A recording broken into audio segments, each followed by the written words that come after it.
नमस्कार मित्रों, स्वागत है आपका इस YouTube चैनल पे। तीसरे चरण की शिक्षक नियुक्ति परीक्षा 19 से बीपीएससी ने शेड्यूल जारी किया। 22 जुलाई तक चलेगी परीक्षाएं। अब देखिए, जहां पर एक तरफ उत्तर प्रदेश में खासकर बेसिक शिक्षा परिषद में 2018 के बाद से कोई भर्ती नहीं आई है, वहीं विगत साल, डेढ़ साल, 2 साल में बीपीएससी मतलब बिहार की तरफ से दो दो तीन तीन भर्तियां देखने के लिए मिल गई हैं, जो कि एक हम लोगों के लिए एग्जाम्पल जैसी चीज़ है। अब पहले पूरी खबर पढ़ेंगे, फिर बात करेंगे। तो बीपीएससी ने तीसरे चरण की शिक्षक भर्ती परीक्षा का शेड्यूल जारी कर दिया है। परीक्षा 19 से 22 जुलाई के बीच होगी। 19 जुलाई को कक्षा 6 से 8 के लिए गणित एवं विज्ञान, सामाजिक विज्ञान, हिंदी, अंग्रेजी, संस्कृत और उर्दू विषय की परीक्षा होगी। इसके बाद 20 जुलाई को कक्षा 1 से 5 के लिए सभी विषयों की परीक्षाएं होंगी। 21 जुलाई को 9वीं और 10वीं के सभी विषय को, तो 22 जुलाई को 11वीं 12वीं के सभी विषयों की परीक्षाएं होंगी। बताते चले कि 19, 20 और 21 जुलाई को एक पाली और 22 जुलाई को 2 पालियों में परीक्षा होनी है। 19 जुलाई की परीक्षा दोपहर 12 बजे शुरू होगी और दोपहर 2:30 बजे तक चलेगी। इस पाली में मध्य विद्यालय वर्ग कक्षा 6 से 8 तक की परीक्षाएं होंगी। अभ्यर्थियों को 1 घंटा पहले प्रवेश करना होगा। विलंब से आने पर प्रवेश नहीं मिलेगा। मालूम हो कि तीसरे चरण की परीक्षा सबसे पहले 5 मार्च को ली गई थी। पेपर लीक होने के बाद परीक्षा रद्द करनी पड़ी। करीब 87,000 पदों पर नियुक्ति होनी है। अतिथि शिक्षकों के आवेदन का मौका 4 से 10 जून तक दिया गया था।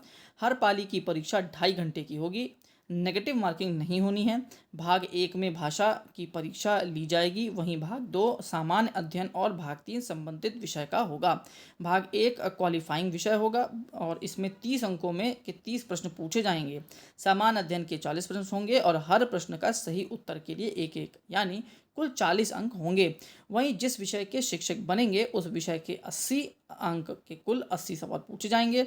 भाषा में क्वालिफाई करने के बाद ही मेधा सूची बनाई जाएगी। एक ही बुकलेट में तीनों भाग के प्रश्न होंगे। अब आप देख सकते हैं किस दिन किस विषय की परीक्षा है, ये भी आपके सामने है।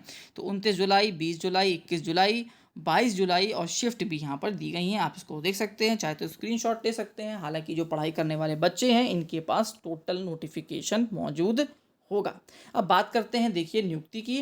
तो देखिए, अच्छी बात है, इसी प्रकार से भर्तियां निकलती रहनी चाहिए। हालांकि पेपर लीक यहाँ पर भी हुआ था, जो बहुत ही दुखद है। ऐसा नहीं होना चाहिए। पेपर लीक मान के चलिए हमारे देश में दीमक की तरह है, जो पता नहीं इतना अंदर तक पहुँच चुका है, जिसको लेकर चाहे केंद्र सरकार हो और चाहे राज्य सरकारें हों, अभी तक जीत नहीं पा रही।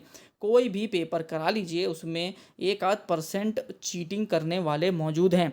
देखिए, चीटिंग करने वाले एक अलग होते हैं और एक पेपर ही लीक कर लेना, ये एक बहुत बड़ा जघन्य अपराध है। जैसे उत्तर प्रदेश में एक नई नीति बनाई गई है जिसमें 1 करोड़ का जुर्माना, संपत्ति हड़प लेना और उम्र कैद तक की जो सज़ा रखी गई है, इसी प्रकार का सभी के राज्यों में और केंद्र सरकार को भी कड़ा नियम लाना चाहिए कि लोग ऐसा करने से ही डरें। करने की तो बात, क्या सज़ा मिलती है वो सेकेंडरी होता है, लेकिन करने से ही डरे, ऐसे नियम होने चाहिए। खासकर सरकारी कर्मचारियों को ही इन चीज़ों में लगाएं। प्राइवेट एजेंसीज को जब भी लगाया जाता है तो कहीं ना कहीं लूप होल निकल आता है। उम्मीद है ये जो तीसरे चरण का पेपर है ये शांतिपूर्ण होगा। जो बच्चे हैं उनको नियुक्ति मिलेगी, घरों में रोजगार आएगा और देश, जो सबसे बड़ी बात है, वो आगे बढ़ेगा। क्योंकि जो हमारे युवा अगर घर बैठ गए तो मान के चलिए देश कंगाली की तरफ ही बढ़ना है, क्योंकि खाली दिमाग शैतान का दिमाग होता है। लास्ट तक आपने वीडियो देखी, उसके लिए बहुत बहुत धन्यवाद। आपका दिन शुभ हो।